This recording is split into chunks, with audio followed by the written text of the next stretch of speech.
Hello, welcome to my channel, 2 Minutes Concepts. I am Dr. Shoaib Mehsud. Today, we will discuss rheumatic fever and rheumatic heart disease.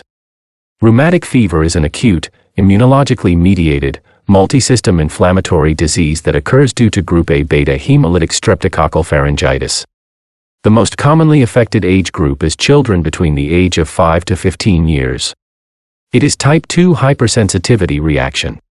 Antibodies against M protein of some streptococcal strains cross-react with glycoprotein antigen in heart, joints, and other tissues. WHO criteria for diagnosis of rheumatic fever and rheumatic heart disease includes: major criteria is represented by the mnemonic Jones. JO for joint involvement. N for nodules which are subcutaneous. E for erythema marginatum. S for synonyms chorea. C of criteria for carditis, mainly myocarditis. The mnemonic for minor criteria is café-pal. C for CRP increased. A for arthralgia.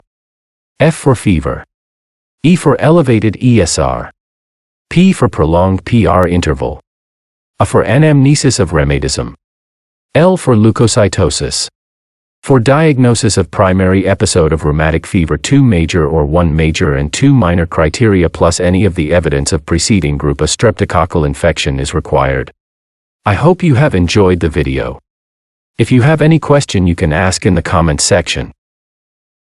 Thanks for watching, and don't forget to subscribe to my channel.